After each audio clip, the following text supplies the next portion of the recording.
இந்த பதிவில் ஆனந்தம்மா ஆழ்ந்த தியானத்தில் இருந்தபோது என்ன நிகழ்ந்தது என்பதை மருத்துவர் சீடரானார் என்ற தலைப்பின் மூலம் தெரிந்து கொள்வோம். ஆனந்தம்மா தியானத்தில் இருந்தபோது மிகவும் பிரகாசமான ஒளிக்கதிர்கள் தன் உடலுக்குள் பாய்வதை திடீரென உணர்ந்தார். அடுத்த கணமே அவர் கட்டுக்கடங்காமல் சிரிக்கத் தொடங்கினார். அன்று முதல் அந்த சிரிப்பு அவரது இயல்பான குணமாகிவிட்டது.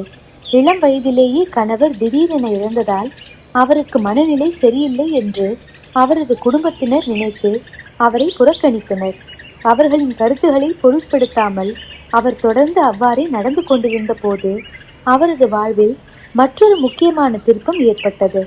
அவரது சகோதரர் கடுமையாக நோய்வாய்ப்பட்டிருந்தார். அவருக்கு சிகிச்சை அளிப்பதற்காக மருத்துவராகவும் ஆன்மீகவாதியாகவும் கொடையாளராகவும் இருந்த MC நஞ்சுண்டராவ் என்பவரை அவரது குடும்பத்தினர் அழைத்திருந்தனர்.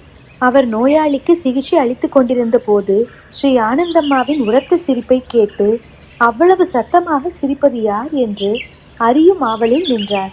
மாடியில் அமர்ந்திருந்த அந்த பெண்ணின் குரல் மனநலம் பாதிக்கப்பட்டது என்ற குடும்பத்தினர் சாதாரணமாக குறிப்பிட்ட போதிலும் அந்த சிரிப்பின் தொனியும் தன்மையும் அவருக்கு மிகவும் வித்தியாசமாக தோன்றியதால் மருத்துவரின் மனம் அவர்களின் கருத்தை ஏற்க தவறியது. அவர் சிகிச்சைக்காக அவர்களை சந்திக்க செல்லும் போதெல்லாம் ஸ்ரீ ஆனந்தம்மாவின் நடத்தையை கவனிக்க தொடங்கினார்.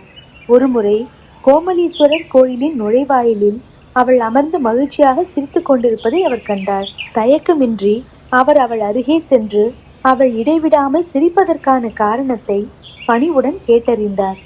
ஆனந்தம்மா உடனடியாக சிரிப்பதை நிறுத்திவிட்டு சிரிப்பது தான் அல்ல என்றும் தனது ஆன்மாதான் அத்தகைய செயலில் ஈடுபடுகிறது என்றும் சுட்டிக்காட்டினார். ஆன்மாவும் உடலும் வெவ்வேறானவை என்பதை ஒருவர் அறிந்திருக்க வேண்டும் என்றும் அதனால் பேரின்பத்திலும் மகிழ்ச்சியிலும் இருக்கும்போது ஆன்மா உரத்த சிரிப்பின் மூலம் பரவசத்தை வெளிப்படுத்துகிறது என்றும் அவர் விளக்கினார். அவரது வார்த்தைகள் நஞ்சுண்டராவை இடி போல தாக்கின. அவர் நிச்சயமாக ஆன்மீக விழிப்புணர்வு பெற்ற ஆன்மாவாகவும் தெய்வீக அவதாரமாகவும் இருக்க வேண்டும் என்பதை உடனடியாக உணர்ந்து அவரது கால்களில் விழுந்தார். அதன் பிறகு அவர் ஆனந்தம்மாளின் சீடரானார். மேலும் அவளை தனது குருவாகவும் தெய்வீக பெண்ணாகவும் ஏற்றுக்கொண்டார். உண்மையில் நஞ்சுண்டராவ் போன்ற ஆன்மீக ஈர்ப்பு கொண்ட ஒருவருக்கு ஆனந்தம்மா ஒரு ஞானம் பெற்ற ஆன்மா என்பதை உணர்ந்து கொள்ள அதிக காலம் ஆகவில்லை. அவர் ஆனந்தம்மாவின் சகோதரருக்கு சிகிச்சை அளிக்க சென்ற முதல் நாளிலேயே அவளுடைய வீட்டின் மாடியில் அவள் சிரித்ததை கேட்டபோது மற்றவர்கள் அவளை மனநலம் பாதிக்கப்பட்டவள் என்று நினைத்த வேளையில் அவருக்குள் ஒரு விவரிக்க முடியாத ஈர்ப்பு ஏற்பட்டது. அவர் ஒரு மருத்துவராக இருந்த போதிலும் அவளுடைய மனதை அவள் மனநலம் பாதிக்கப்பட்டவள் என்று ஏற்றுக்கொள்ள மறுத்தது. அது மட்டுமல்லாமல் அவளுடைய சிரிப்பிற்கு பின்னால் உள்ள மர்மத்தை அவிழ்க்கவும் முயன்றார். அவர் ஆனந்தம்மாவின் சீடரான பிறகு தன் குரு செல்ல வேண்டிய இடங்களுக்கும் யாத்திரைகளுக்கும் மற்ற கோவில்களுக்கும் அவருடன் சென்றார். அதே நேரத்தில் ஆனந்தம்மாவின் தெய்வீகத்தை மற்றவர்களுக்கு பரப்பவும் தொடங்கினார். ஸ்ரீ ஆனந்தம்மா சிவபெருமானுடன் சேர்ந்து ஸ்ரீசக்கர பூஜையை செய்ததால் அவர் ஸ்ரீசக்கர அம்மா என்று அழைக்கப்பட தொடங்கினார். காலப்போக்கில் அந்த பெயர் சக்கர அம்மா என்றும் பின்னர் சக்கரை அம்மா என்றும் மாறியது.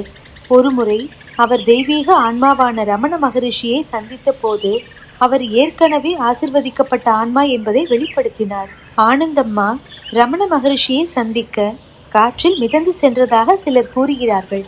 அடுத்த பதிவில் ஆனந்தம்மா தன் வாழ்வில் எவ்வாறு திகழ்ந்தார் என்பதை பற்றி தெரிந்து கொள்வோம். அதுவரை திருச்சிற்றம்பலம்.